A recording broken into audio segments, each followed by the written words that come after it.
রাত হলো, কান খুলো, জাদু মন্ত্র শোনো রে, ডালে ডালে তালে তালে তিন ফল আনো রে। মিলি মন্ত্র বলতে না বলতেই গাছের মধ্যে তিন রকমের ফল আসে, আর এই ফল দেখে মিলি-ঝিলি অনেক খুশি হয়ে যায়। সুন্দরপুর জঙ্গলে মিলি তার ছোট বোন ঝিলিকে নিয়ে একা একাই বাস করত। অনেকদিন আগে তাদের বাবা মা মারা গেছে। দিদি, ও দিদি, আমার খুব খিদে পেয়েছে। আমাকে কিছু খেতে দাও না দিদি। খিদের জ্বালায় তো আমার পেটে বড্ড ব্যথা করছে। আর একটু হলে তো আমি মরেই যাব। ও দিদি, আমাকে কিছু খেতে দাও না। না বোন, এমন করে বলিস না। আমি জানি তোর খিদে পেয়েছে, তবে তুই বাড়িতে থাক। আমি বাজারে গিয়ে দেখছি সুজন মামার দোকান থেকে কিছু আনতে পারি কিনা। সুজন মামা যদি বাকিতে কিছু খাবার দেয় তাহলে আমি তোর জন্য নিয়ে আসবো। এইসব কথা বলে মিলি বাজারে যায় সুজন মামার দোকানে। সুজন মামা, ও সুজন মামা, আমাকে কিছু খাবার বাকিতে দিবে গো? ছোট্ট বোনটা খাবারের জন্য অনেক কান্নাকাটি করছে। দাও না গো সুজন মামা কিছু খাবার, পরে তোমাকে সব টাকা আমি পরিশোধ করে দিব। রোজ রোজ তুই একই কথা বলে খাবার নিয়ে যাস মিলি। আমি আর তোকে কত বাকি দিব বল? তুই তো আমার বাকি টাকা শোধ করছিস না। আমারও সংসার আছে, আমাকেও তো চলতে হবে নাকি? আজ না হয় দাও সুজন মামা, আমি দেখছি কিছু কাজ জোগাড় করতে পারি কিনা, তবে তোমার সব টাকা দিয়ে দিব। আর দেখো না, আমি ছোট বলে কেউ আমাকে কাজ দিতে চায় না। তুমি একটু ধৈর্য রাখো, আমি ঠিক একদিন তোমার সব টাকা শোধ করে দিব। দাও না গো সুজন মামা, আজকের মতো একটু খাবার। আমার ছোট বোনটা যে আমার অপেক্ষায় বসে আছে। তারপর মিলির কথা শুনে সুজন মামার বেশ কষ্ট হয় ও মিলিকে বাকিতে কিছু খাবার দিয়ে দেয়।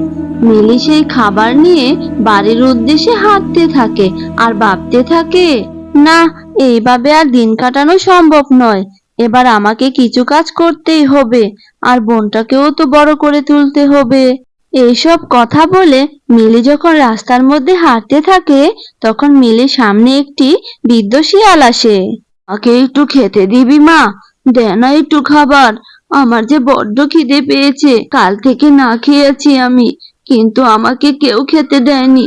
তুই যদি আমাকে খাবার দিস তাহলে আমি তোকে এই টকামটি দিব রে। কিন্তু বুড়িমা, আমার কাছে তো এই খাবার ছাড়া আর কোনো খাবার নেই। আমি আপনাকে খাবার দিতে পারি, কিন্তু আমার বোনের বাগেরটা না, কারণ আমার বোন যে না খেয়ে আছে। তাই আপনি বরং আমার বাগের খাবারটুকু খেয়ে নিন, আর বাকি খাবারটুকু আমার বোনের জন্য নিয়ে যাব। ঠিক আছে, তবে তুই তাই কর। আমি আমার ক্ষুধা নিবারণ করি। তারপর বুড়ি শিয়ালিনী মিলির বাগের খাবারটুকু তৃপ্তি সহকারে খেয়ে নেয়। অনেক তৃপ্তি সহকারে খেলাম রে মা, তোকে অনেক অনেক ধন্যবাদ। তবে এইবার তুই এই টকামটি নে। এটা খেতে মিষ্টি না হলেও এর ফল সুমিষ্ট হবে। বুড়ির কথা মিলি কিছুই বুঝতে পারে না। তারপর মিলি সেখান থেকে বাড়ি চলে যায়।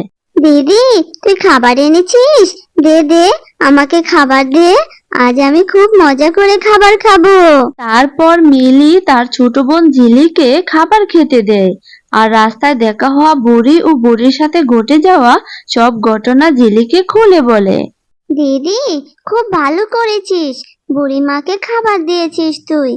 চল, আমার বাগের খাবারটা আমরা দুজনে ভাগ করে খাই। তারপর দুই বোন খাবারটি ভাগ করে খায়। দিদি, ওই দিদি, চল বুড়িমা দিয়ে আমটা আমরা রোপণ করি। আমটা তো টক, তাই আমরা খেতে পারবো না। তাই চল আমটা আমরা রোপণ করি। এটা রোপণ করলে তো বড় একটা গাছ হবে, তাই না? তারপর দুই বোন মিলে আমটা রাতের বেলা রোপণ করে ও বাড়িতে এসে দুই বোন ঘুমিয়ে পড়ে। ভোরবেলা ঘুমের মধ্যে মিলি সেই বুড়িকে স্বপ্নে দেখতে পায়, আর বুড়ি মিলিকে বলতে থাকে, তুই খুব ভালো একটা মেয়ে মিলি। আমি একজন সন্ন্যাসী। আজ আমি তোর কাছে বিদ্যারূপে এসেছিলাম। তুই এখানে আসার আগে আমি অনেক বড়লোক শিয়ালের কাছে সাহায্য চেয়েছিলাম, কিন্তু কেউ আমাকে সাহায্য করলো না রে। আর তুই গরিব হয়েও আমাকে সাহায্য করলি, তোর বাঘের খাবারটুকু আমাকে খেতে দিলি। আমি তোর উপর খুব সন্তুষ্ট হয়েছি রে মা, তাই আমি তোকে এই আমটি দিয়েছি। মন দিয়ে শোন, ওইটি কোনো সাধারণ আম নয়। তুই যেখানে আমটি রোপণ করেছিস, সকালবেলা ঘুম থেকে উঠে দেখবি সেখানে বড় একটা আম গাছ হয়েছে। আর এই আম গাছে আম, আপেল, আঙ্গুর চাইলেই পেয়ে যাবি। তবে তোকে একটা মন্ত্র বলতে হবে, আর এই মন্ত্র শুধু রাতেই বলতে হবে, তবেই তুই ফল পাবি। এটা হলো জাদুর গাছ, আর মন্ত্রটা তুই ভালো করে মনোযোগ দিয়ে শুন। রাত হলো, কান খোলো, জাদু মন্ত্র শোনো রে, ঢালে ঢালে তালে তালে তিন ফল আনো রে।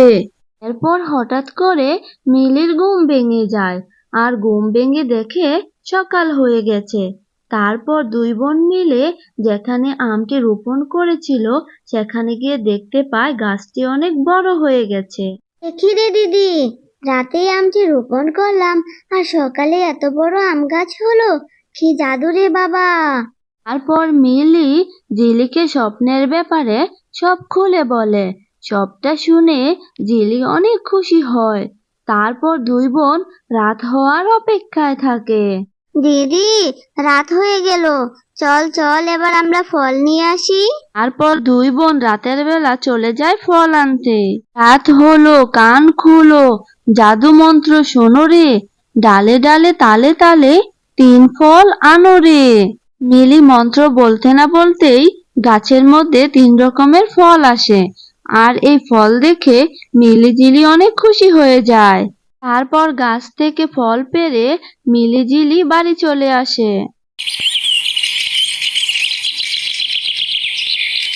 তারপর সকালবেলা মিলি ফলগুলো বাজারে বিক্রি করতে নিয়ে যায়। এইভাবে রোজ মিলি ফলগুলো বাজারে বিক্রি করত। তারপর মিলি ফল বিক্রির টাকা দিয়ে সুজন মামার দোকানের বাকি টাকা পরিশোধ করে দেয়। আর এইভাবে ফল বিক্রি করে দুই বোন মিলে সুখে দিন কাটাচ্ছিল। মিলির পাশেই ফল বিক্রি করত মিলির প্রতিবেশী অহংকারী মিথিলা। হঠাৎ একদিন মিলির প্রতিবেশী বলতে থাকে, এই মিলিটার দেখছি বড্ড বার বেড়েছে। এই মিলিটা আসার পর থেকে বাজারে কেউ আমার কাছ থেকে ফল কিনতে চায় না। না, আমাকে এই ব্যাপারটা দেখতেই হবে। চুপ করে বসে থাকলে তো হবে না। মিলি এই সতেজ ফলগুলো কোথায় থেকে প্রতিদিন পায়, এটার খোঁজ তো আমাকে নিতেই হবে। তারপর একদিন মিথিলা মিলির পিছু নিতে থাকে, আর মিলির বাড়ি পর্যন্ত পৌঁছে যায়। তারপর দেখে রাতের বেলা মন্ত্র বলে মিলি ফল পেড়ে নিয়ে যায়। ও, এই ব্যাপার! এখন আমার কাছে সবটা পরিষ্কার হয়ে গেল। তবে দাঁড়া, তোদেরকে মজা দেখাচ্ছি। এইবার আমিও মন্ত্র বলে ফল নিয়ে যাব, কারণ মন্ত্রটা তো আমি শুনে ফেলেছি। তারপর মিথিলা সেই গাছের কাছে যায়, আর গাছের কাছে গিয়ে মন্ত্র বলতেই গাছ থেকে পাথর পড়তে থাকে। ওরে বাবারে, মরে গেলাম রে, পালাই এখান থেকে। আমি আর কখনো আসবো না এখানে, মরে গেলাম রে। তারপর মিথিলা চিৎকার করতে করতে জীবন নিয়ে পালিয়ে যায়। আসলে মিথিলা অহংকারী ও লোভী ছিল বলে এইভাবে গাছ থেকে পাথর পড়ছিল। আর এই গাছটা ছিল একটা জাদুর গাছ।